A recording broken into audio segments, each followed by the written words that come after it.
New Swedish fighter jet shocked the world. While being a country of barely over 10 million people, Sweden has impressed the world by achieving one of the best fighter aircraft programs ever designed. As one can imagine, an aircraft's effectiveness is no longer determined mainly by how fast it can fly. Now, the protagonist is the AI and how instant it can interpret information and have it ready for the pilots to act upon in battle. Unlike its American or Russian counterparts, Swedish Gripen can't carry the most weapons and has no real stealth either. In fact, it isn't the longest range, the fastest, or even the cheapest jet. But nevertheless, Sweden has chosen another niche to compete that will set them up for success. Knowing its strengths, Sweden decided to develop a fighter jet with the most advanced electronics, aiming to become a nightmare for its closest adversary, Russia. The tension between the two countries has lasted since the Cold War, and now it's coming to a high peak. The Russian behavior in the Baltic Sea region has changed. Now the country has shown itself willing to use the military to achieve political goals. Russia's commercial investments in the Baltic and Arctic regions had to be matched by constant defense investments and activities. The objective? Control over natural resources and maritime access. But Russia didn't stop there. They turned Northern Europe into a playground, constantly sending Su-35, 34, and 27 fighters to train over northern waters and probe Swedish airspace without any permission. Pushed by Russia's aggression, Sweden started working on a hasty program of rearmament. This program will result in a raise of about 40% for its military spending, $3.1 billion destined to strengthen its defenses in the next 5 years. Sweden always relies on technical superiority to achieve combat effectiveness and repel Russian attacks with advanced technology. Historically, the country was always a pioneer regarding military technology. They deployed some of the first data links and electronic warfare systems in its fighters, seen on the Saab 35 Draken and more recently the 37 Viggen.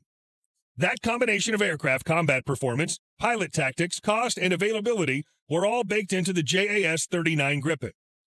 From the beginning, the Gripen was designed with a clear goal in mind: the electronics. You see, the idea behind it was that during a conflict with Russia in the 80s, unsecured voice radio could easily be intercepted or jammed while digital communication was way more secure.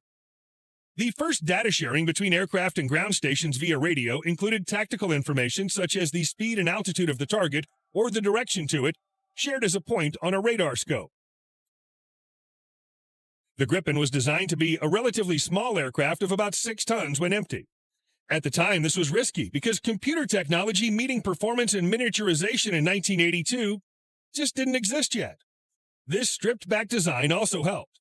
Firstly, because of lowering the cost, it saved $10 million to use for additional General Electric F404 engines, and secondly, to give the basis for electronics innovation.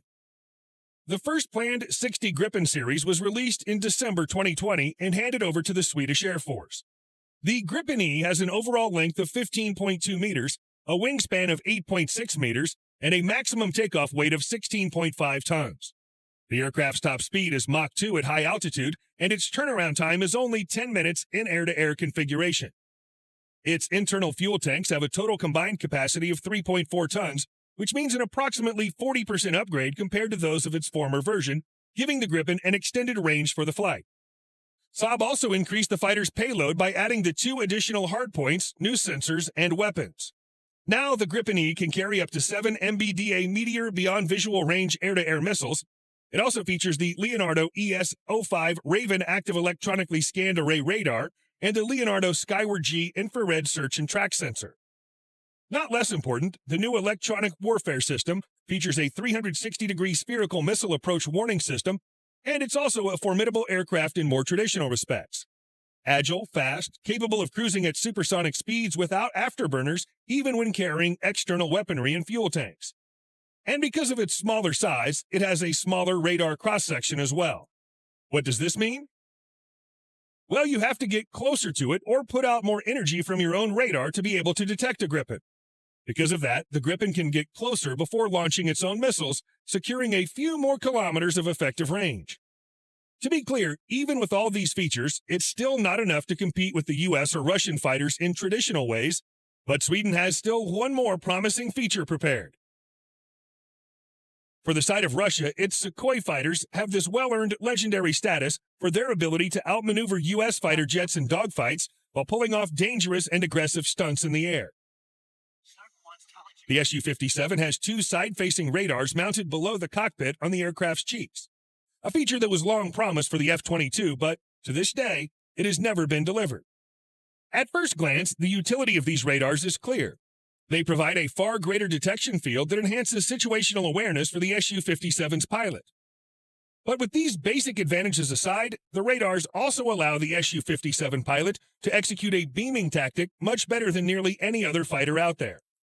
Beaming is the action when a fighter creates a blind spot by turning 90 degrees away, perpendicular to the enemy's pulse Doppler radar array. The Su-57 also has an advanced 101 KS infrared search and track sensor installed atop the aircraft's nose. This type of sensor provides targeting information to the fighter's missile during flight, even while the jet is beaming.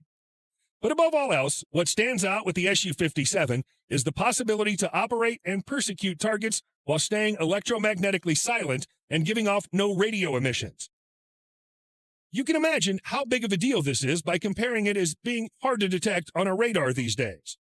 To defeat Russia's fearsome fighters and surface-to-air missiles, the U.S. opted to largely turn to stealth aircraft.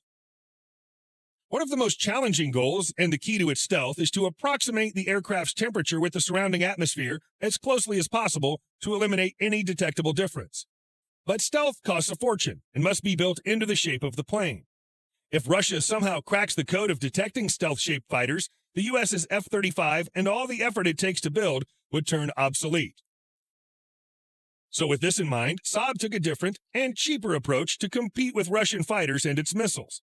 If one thing sets the Gripen apart from its direct competitors, it's the fact to which the entire aircraft and its systems were designed strictly based on the electronic warfare suite. This gives an advantage over stealth aircraft because electronic software can evolve without a ground-up rebuild. Saab's plans are to update the software on the Gripen every 2 years, allowing more flexibility to meet the evolving challenge. With the technology behind onboard sensor systems able to update almost as rapidly and easily as the applications in a smartphone, Saab has decided to future-proof the Gripen by designing the avionics in such a way where the software is almost hardware independent. This is seen in the Gripen U, where the hardware and software layers are separated, as well as the flight-critical applications are from the mission-critical tactical.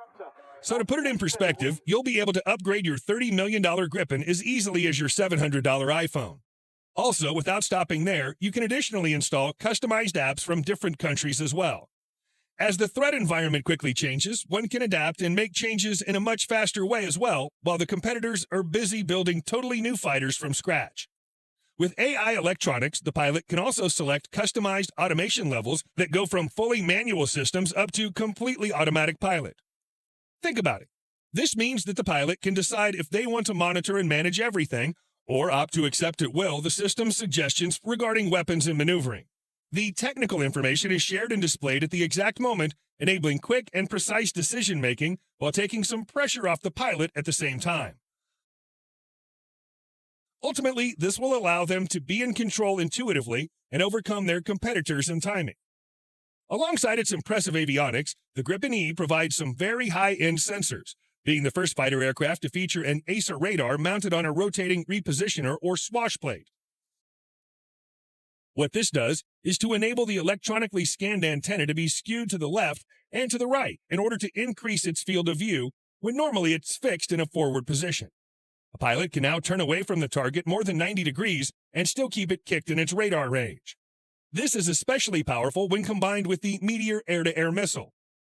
The duo of the Meteor missile and the AESA radar on the swash plate is a powerful combination for the Gripen E. In theory, the pilot can fire missiles at enemy fighters at extreme ranges and then immediately hide in their radar's Doppler notch while still guiding the missiles to their intended target.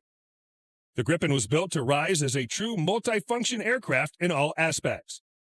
Gripen pilots don't like to show the full power of their jets jamming during training, but the only time they played all their cards, it completely reversed the course of the world's best fighter technologies to their side. So this is the end for this video. If you liked it and learned something new along the way, please give us a like. And make sure to subscribe so you don't miss out on all the upcoming military news videos. We'll see you next time.